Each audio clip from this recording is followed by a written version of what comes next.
Hello, it's Bronwen back again, here for Off the Record. If you want to check out our website, otrbristol.org.uk, there's loads of ideas and ways on there that you can get support with your mental health. But in this video, what I want to talk about is another aspect of resilience. And that aspect is impulse control, which is why I have my lovely visual aid of some toilet roll, because obviously this has been in the news quite a lot over the last few weeks, and is probably a really clear example of some of the ways that people might behave when we're feeling worried or scared. And I'm just going to talk a little bit about how impulse control relates to that. Now, first of all, we need to understand what that actually is. What is impulse control?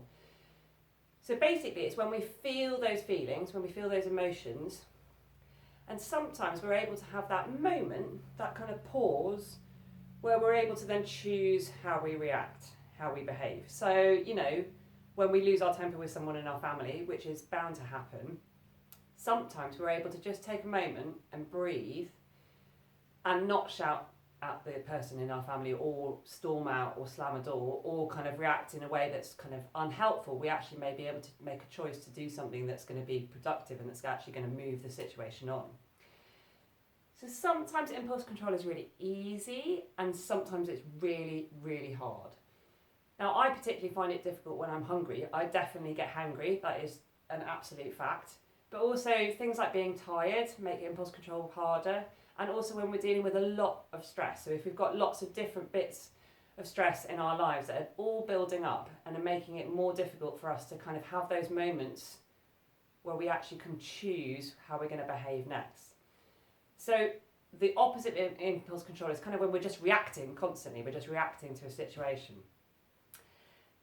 Now, impulse control is something that we can actually learn how to develop. It's tricky, it's hard, and we're never all going to get it right all of the time, but we can develop it. And the more we practice that kind of development, the better we get at it.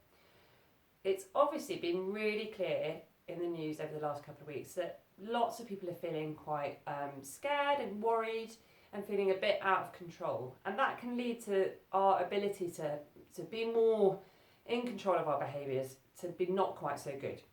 So what I'm going to talk about is a few practical things that we can do to try and develop impulse control, which will also help us feel a bit calmer. So the first thing you can do is a bit like we talked about in the previous video, being able to name our emotions. So if you can name how you're feeling, sometimes that allows you to actually change how you're going to behave.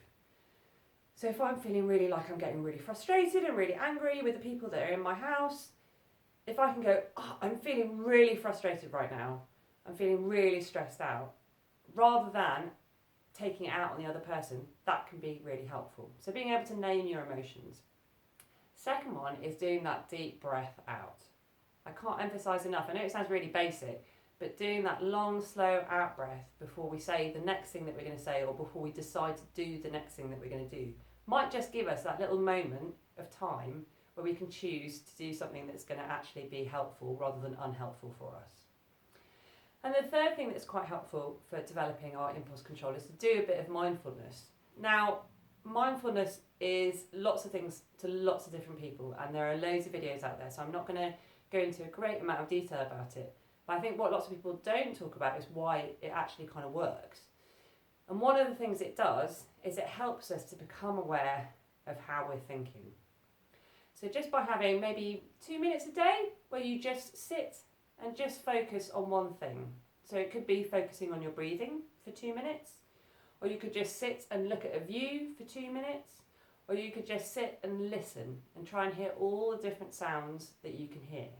And if you really focus on that for 2 minutes, and then just notice when your mind goes off onto something else, when a thought comes into your mind, just notice that and then come back to the thing you're focusing on.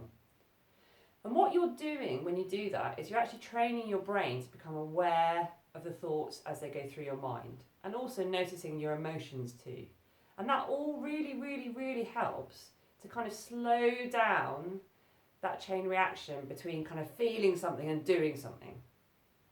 So in terms of like everyone going out and stockpiling toilet roll, it's a really interesting one because it's an example of how when we have a lot of fear and anxiety and when we feel out of control, that sometimes we'll behave in all sorts of weird and wonderful ways. And that's understandable, because when we've got loads of adrenaline building up in our body, we're kind of feeling under threat. And so we want to do something to kind of help us with that feeling of danger. So for the last couple of weeks, for some people that's been going out and buying lots of stuff. For some people it might be that they turn to coping mechanisms that they've used in the past. And sometimes those coping mechanisms can be healthy or they can be unhealthy. Now, I'm not going to tell you what are healthy or unhealthy ways of coping with this situation, because actually we're all individuals. But what I want you to really think about is whether your coping mechanisms are healthy and sustainable. So can you keep doing them day after day, and will they keep being useful? Or are your coping mechanisms ones that are actually going to end up leading to you feeling more stressed? So have a think about that. Don't forget to be able to name your emotions. Just notice what you're feeling when you're feeling it. Do a big breath out before you do anything dramatic or interesting. Practice a bit of mindfulness just to allow yourself to feel in control and calm.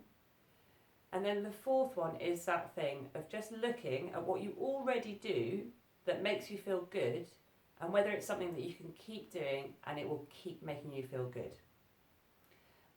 Any ideas, any suggestions of things that you do that make you feel good, things that you find are really helpful for just giving you that kind of boost so that your impulse control is there for you when you really need it, give us a note in the comments. Any suggestions are welcome. We'd love to hear about all the different and wonderful ways that you're looking after yourselves and that you're finding things to do to help just calm that adrenaline down a little bit.